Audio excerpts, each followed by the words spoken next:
Thank you very much. Please, thank you.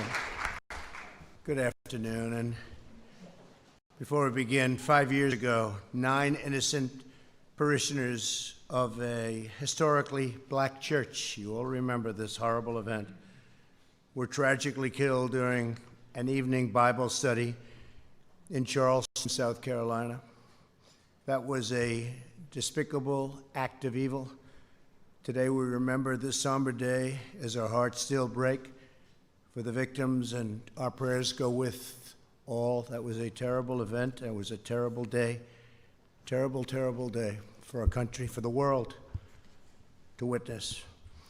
Thank you very much for being with us at the White House as we reaffirm our sacred promise to support and protect our great veterans. We love our veterans, and great they are. With honor and courage, these incredible patriots performed their duty to America, and now we must fulfill our duty to them, and that's what we're doing. And we're doing it beyond what anyone's ever done as president or as an administration. We're gathered together to address an especially urgent struggle. Today we're unveiling our roadmap to empower veterans and end the national tragedy of suicide. Tremendous problem. Tremendous, tremendous problem. My administration is marshaling every resource to stop the crisis of veteran suicide and protect our nation's most treasured heroes. They've been through so much, and it's such a deep-seated problem. And we're doing tremendous research and everything you can do. But it is something that nobody quite understands, and they're gaining knowledge, but they don't quite understand it. And I want to thank our Vice President for being with us. And I especially want to thank, frankly, wonderful Karen Pence, who is so committed to the veterans and this particular problem. And thank you very much, Karen. We appreciate it. Thank you.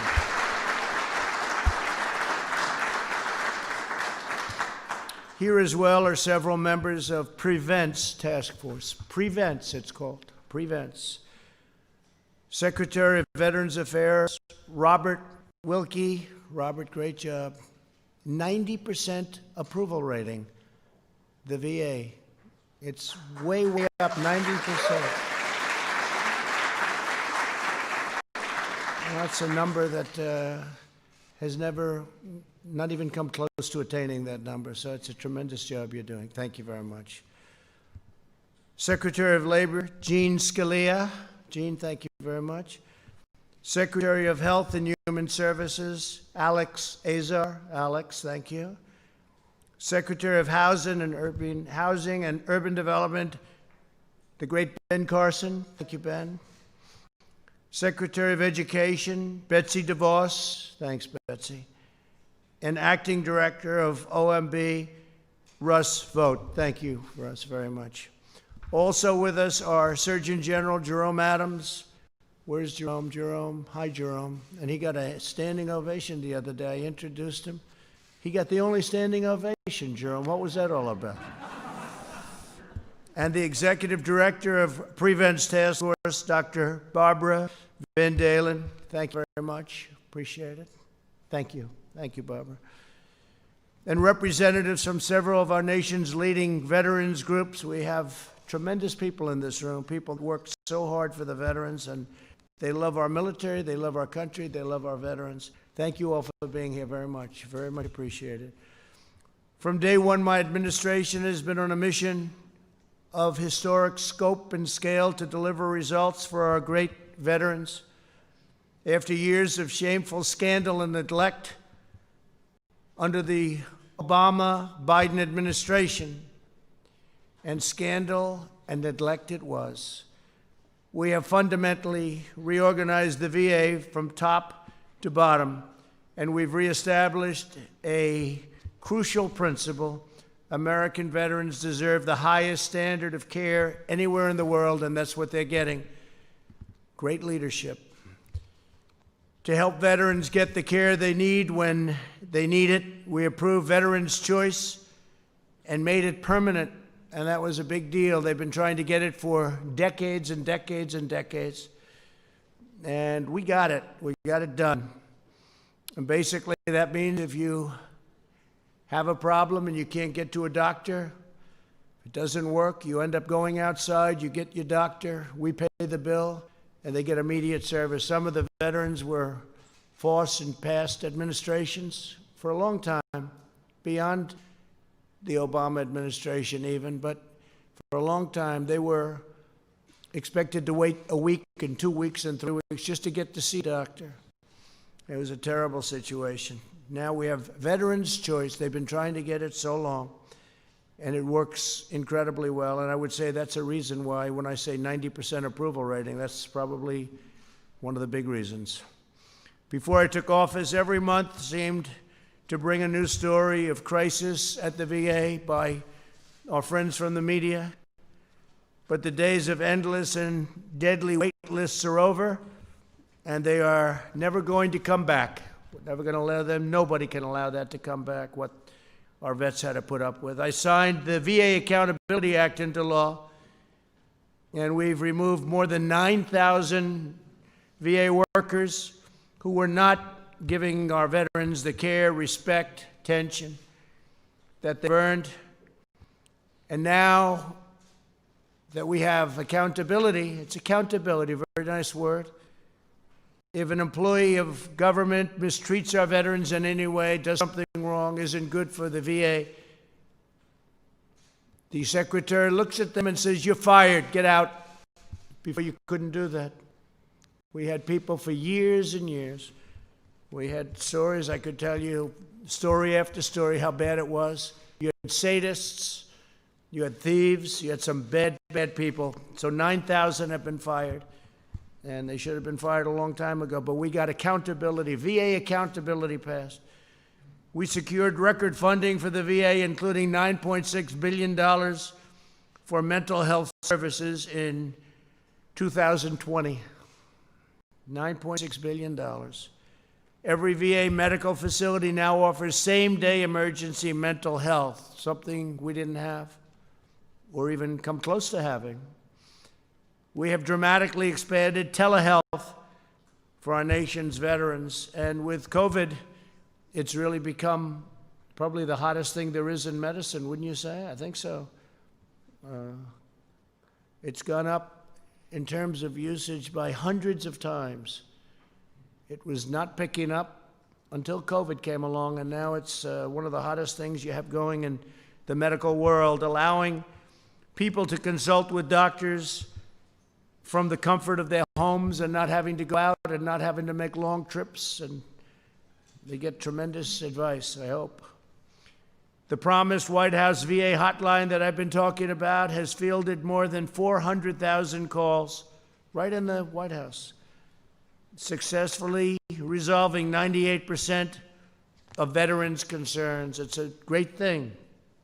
We have substantially cut wait time for veteran appeals, ensuring all issues are resolved in a swift and timely fashion. It goes very quickly now, very, very quickly. We're modernizing medical records to begin a seamless transition from the Department of Defense to the VA, something others have tried and failed to do. They've tried it for decades, long time. They wanted to do it. It's actually not as easy as it sounds, getting it done, but we got it done. The VA has also cut opioid prescriptions by 35% since 2017, and we're committed to defeating the opioid epidemic in America. We've brought it down by as much as 17% in some areas, 19, 20% in other areas, but that still means you have a lot left, but a lot of good things are happening.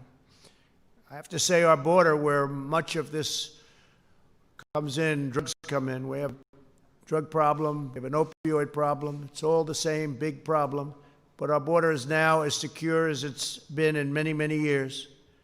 It's the wall is now up to mile 212, and wherever we have the wall, that takes care of that area completely. But we're now down to among the lowest numbers we've ever had on the border, and I want to thank the President of Mexico, because we have 17,000 troops right now on the border, Mexican troops, and really helping us a lot. The number of veterans who say they trust the VA services has increased 19% under this administration. That's a tremendous increase, but I'm still more impressed. It's an all-time high, by the way, but I'm still more impressed by the 90 to 91% number. That's the number I'm going to use from now on. All right, can I do that, Robert? I like that. 91%. Can you imagine if you were a politician, you had a 91% approval rating? That would be pretty good. But there's more work to do. Ending the tragedy of veteran suicide demands bold action at every level of society.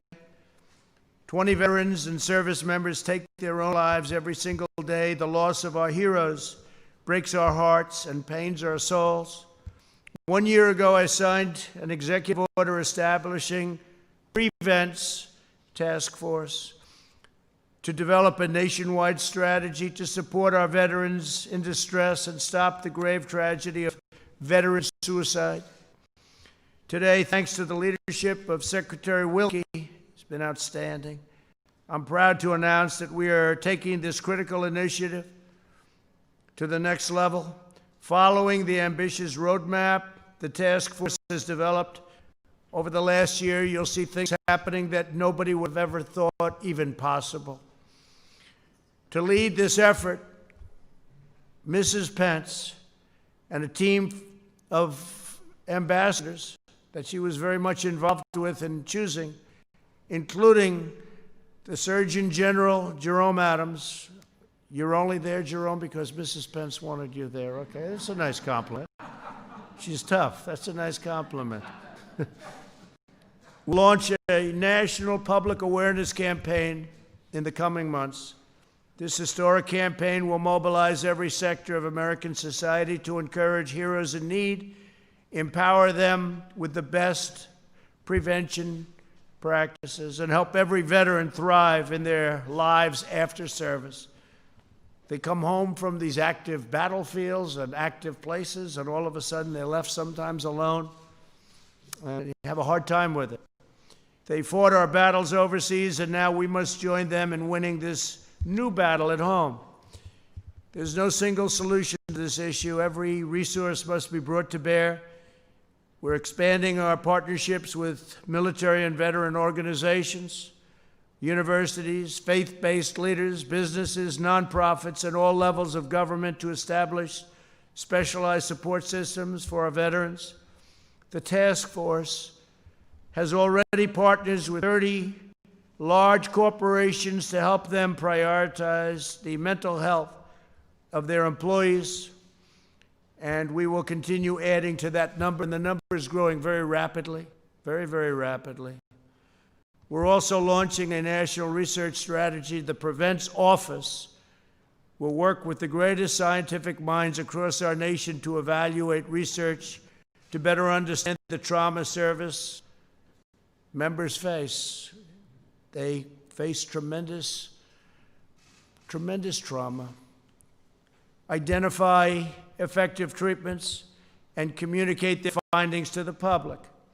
The Prevents Office is currently reviewing the $1.5 billion of federal funding committed to suicide prevention to make sure research goes where it is most needed in order to save lives and to make lives better.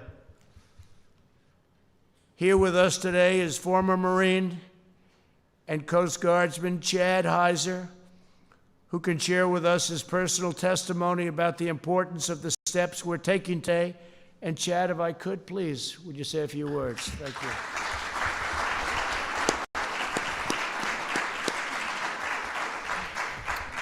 Mr. President, distinguished guests, thank you for allowing me the opportunity to speak on this vital mission that affects the veteran community so much. The Bible says in Jeremiah 29:11, "For I know the plans I have for you, declares the Lord, plans to prosper you and not harm you, plans to give you a hope and a future." God never wastes a hurt. These are the words I was told long ago by a mentor and friend, but never really understood their impact. until I began the healing process from my trauma that I experienced in combat as a United States Marine. On March 23, 2003, in one horrific day, 18 Marines were killed that were part of Task Force Tarawa during the invasion of Iraq at the Battle of Al-Naziriyah. 3 days later, there was a friendly fire incident which rounds were mistakenly fired, resulting in the injury of Marines. After being honorably discharged at the end of my enlistment, I returned home feeling guilty for surviving, shame for feeling like I hadn't done enough. The war was still in my mind. I was detached physically, emotionally, and spiritually. I was angry and isolated from the world, including my family. Just 1 year after leaving the Marines, I decided to return to military service, this time with the United States Coast Guard, seeking a last-ditch effort to cope with the pain and regain my purpose in life. Unfortunately, my condition only worsened. In 2005, I attempted suicide. I was transported to a medical hospital, diagnosed with post-traumatic stress disorder, and shortly after, I was medically retired. During this time, my wife was praying. She was asking God to help heal me from this combat trauma. I felt there was no one I could turn to, that my life just wasn't worth living. As a tough Marine, I was hesitant to seek the help I truly needed to recover. 2009, by God's grace and mercy, I was saved by Jesus Christ. After carrying these burdens that I had carried for so long, the newfound hope I had was my foundation now. In 2011, I participated in Wounded Warrior Project's Project Odyssey, a combat recovery retreat. For the first time since returning from combat, I was able to open up about my own personal experiences and help further my own recovery process. This was truly a turning point in my life. That gave me a sense of new direction. As a Wounded Warrior Project peer mentor, warrior leader, and national campaign team member, I am fully committed to serving the veteran community by giving my time and attention to listen, empathize, and encourage and help carry the burden shared by countless veterans facing similar struggles after war. I've realized through my own experience how vital it is for veterans to have a positive support system, not only within our families and communities, but also within our government. Showing support and caring for those who are hurting.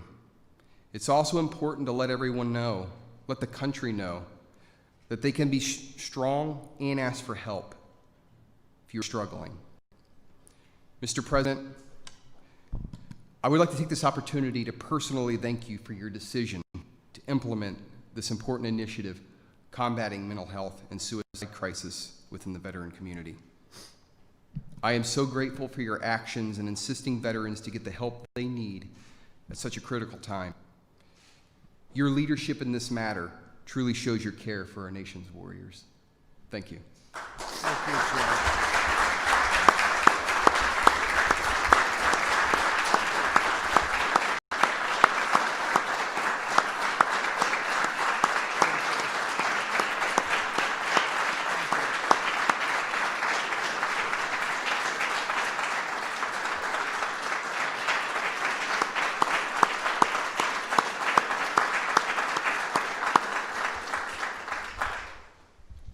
That's fantastic, Chad. Thank you very much.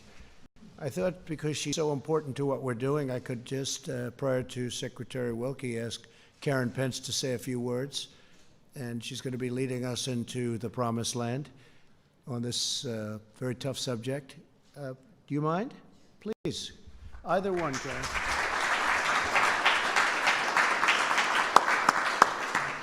Thank you, Mr. President. I just want to say thank you for this administration realizing that this is an issue that we need to face head on. You are changing the culture.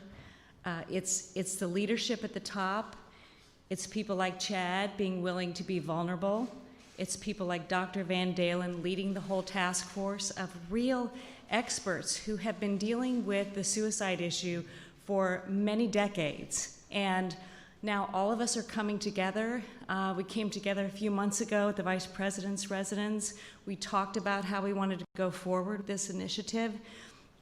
And I feel like right now is such an opportune time because we're all dealing with anxiety. We're all dealing with stress right now.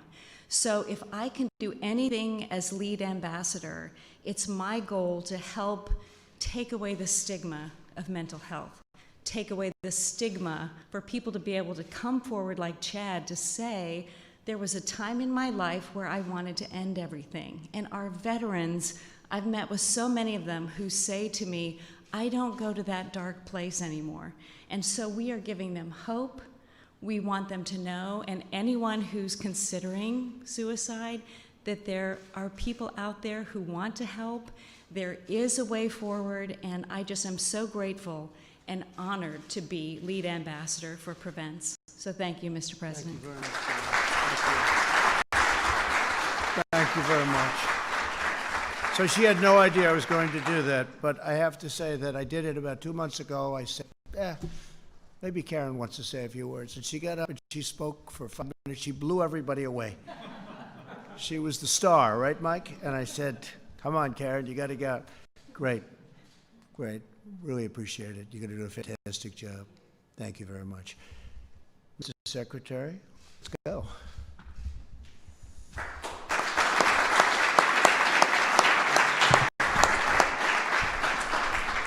Thank you very much, Mr. President. I have been accused by some in this room of living in the 19th century and looking back on American history before I make any decisions. And I'm going to plead guilty to that for a second here and say that in the history of presidential campaigns and then later the administrations of a victorious candidate, there has never been a candidate or a president who put veterans front and center, first of the campaign and then of the administration, until you did.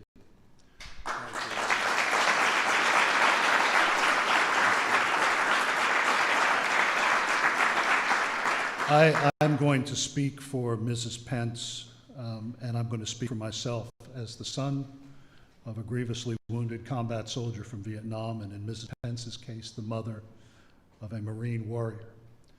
These are issues that we live with every day.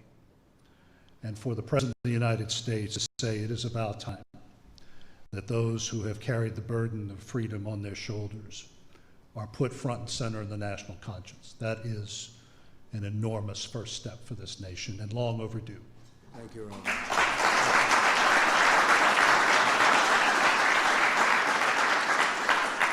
I've thanked Mrs. Pence. I want to thank two other people.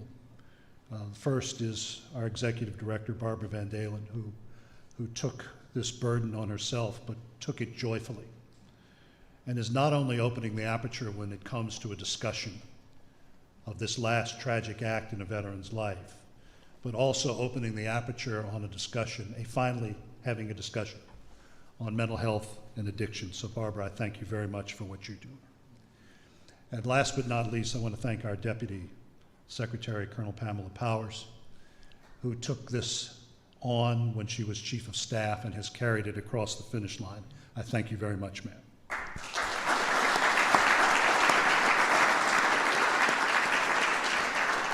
Mr. President, I'll go back to that history. In the 1890s, one of your predecessors, whose portrait hangs in the green room, was alarmed at the reports he was receiving from the Frontier Army of countless deaths amongst officers and men on the far outposts of the American West. He was the first president to begin taking a look at those sad numbers, and it has taken these 130 plus years for another president to finally say, enough is enough. On any given day, 20 American warriors take their own lives. Those are active duty, guardsmen, reservists. The largest part of that number is from my father's generation in Vietnam. But another reason why this task force is so important is that it will point the way for the rest of the country. Growing up as a youngster at Fort Bragg, the leading cause of death amongst my classmates in junior high and high school was automobile accidents. Today, it is suicide. It is a scourge that is impacting every segment of this country. So I want to thank the President for having the vision to identify the real solution to this national problem, and that is us, each one of us. Each one of us can help end the stigma that has prevented America from taking on the important issue of mental health. Each one of us can work to change the culture that made it acceptable to ignore the signs of mental health and distress. Each one of us can learn to identify the signs amongst our friends, our neighbors, and our coworkers. So this day is the beginning of one of the most important national discussions America has seen. It is an effort to find a solution to a problem that does not discriminate amongst its victims: the poor, the rich, people of all races and creeds. So I'm going to end with a story that I've told before, and it was one that I was very familiar with growing up at Fort Bragg. The looming presence in the home of the airborne was Matthew Ridgway. In fact, he was so powerful that even the minor league baseball team's mascot is named after him in Fayetteville.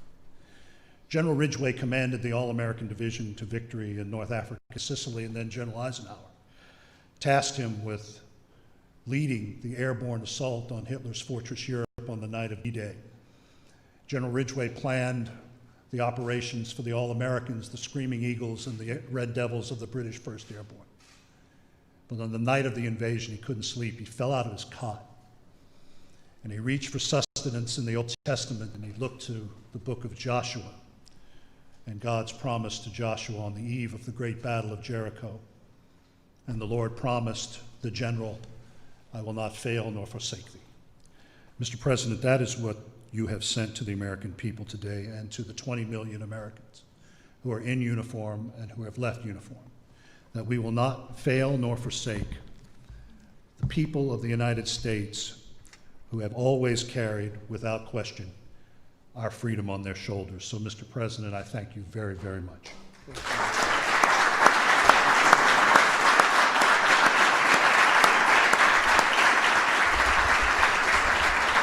Great job you did. So Karen Pence has stated beautifully just a little while ago that the two words anxiety and stress. And all I can say, Mike, is thank goodness we don't have any anxiety or stress in this job with these people back there. But I will tell you, we're working very hard on this problem, and I think we've made a tremendous amount of progress. I even noticed your number, 20. 20 is different than 24. You know what that means, each day. Hard to believe, each day. But 20 is a big difference, and we're getting it way down. And with some of the treatments that we're talking about, I think it'll go a lot lower than that. And Barbara, I want to thank you very much. I want to thank Chad. I want to thank you very much. It was a beautiful, beautiful statement. You've done such a fantastic job. I see General Kellogg. He's one of our great generals. He's done a fantastic job for me, and he's doing some very important things for me right now. So, General, thank you very much. Really fantastic job.